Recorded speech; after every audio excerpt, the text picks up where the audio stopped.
Imagination is the only weapon in the war against reality. My crew of misfit thespians have wielded this weapon to incite positive collective action in our community. Think about open mic nights, poetry slams, or house shows. These intimate spaces empower the audience to collaborate in creating the show. They give people the opportunity to share their voice and connect with other people. This is the deep magic. Oldest campfires and drinking songs, the origin of all theater arts is the circle in the dark, where stories are shared by the people around you. As productions grow, though, we lose this sense of intimacy. The kind of theater we are in right now is called proscenium. It was invented by the ancient Greeks. In this style of theater, I am on a stage and you are a silent watcher in the dark, looking into a three-walled box. Here, I merely talk and you merely listen. But consider instead shows where we are all equally lit. Shows where everyone has a story to share. Shows where we create that story together and where the story keeps going long after the curtain is closed and the stage is deserted. These kinds of stories are what connect us. Something I realized in my poetry career is that a lot of activist art does a good job of raising awareness, but can struggle to create direct action. Like, did you know that poverty sucks and that people die from it? I'm guessing that you knew. And I could give you the statistics of how many people live in their cars, how many people go hungry, or how many people freeze to death every year in Salt Lake. But what would you, average person, do with that? Statistics can sometimes turn the struggles of real people into a scorecard or math homework. They're immensely useful, but first I have to make you care and point you towards solutions. I can tell you that something is on fire, but if I don't tell you where or give you a fire extinguisher, you can't help.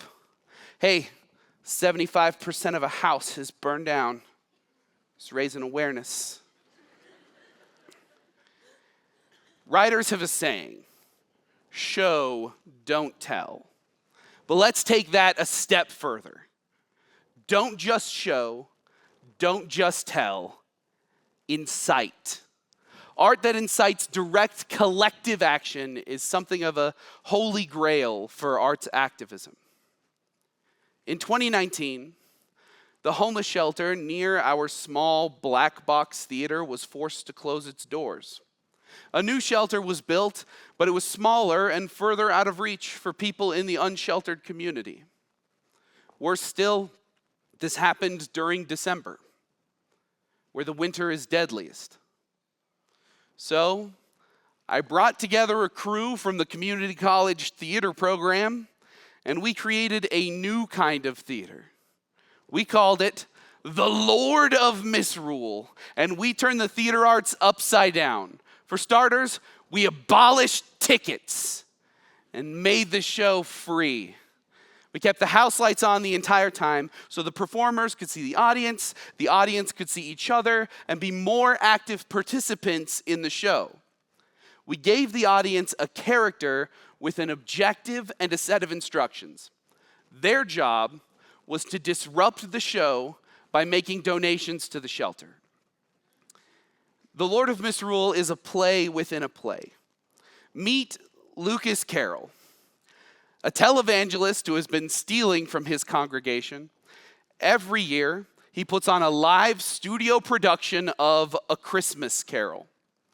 This year, a mob of Christmas revelers, played by the audience, have taken over the production. They're led by this guy, the Lord of Misrule, who enforces the audience's demands upon the Christmas special.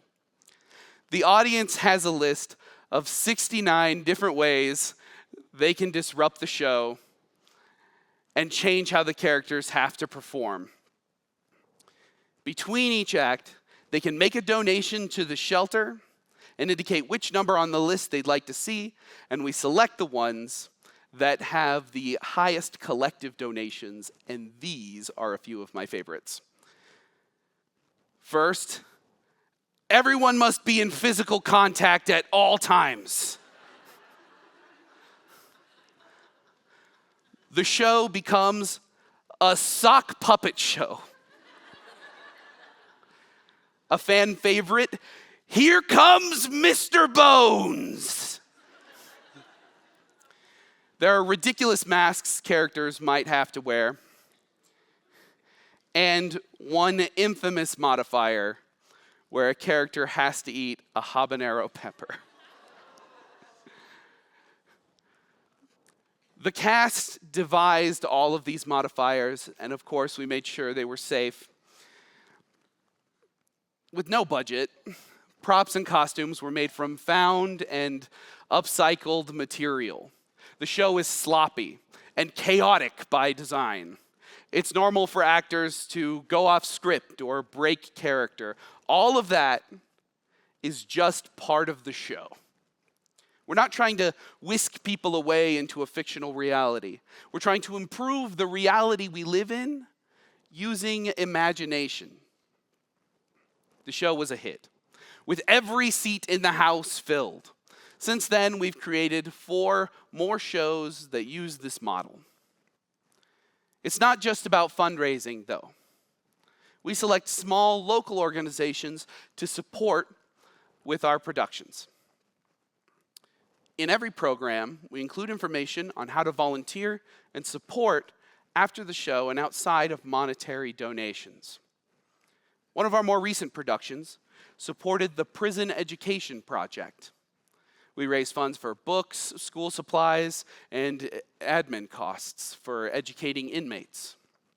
The teachers in the Prison Education Project are all volunteers and often pay for supplies out of their own pocket. I know because I was one. And in July of 2023, the very first college graduation was held in the Utah State Prison. Yeah! 23 inmates now have associate's degrees, and it was only possible because enough people came together to create the Prison Education Project and support those who were the furthest out of reach. Yeah.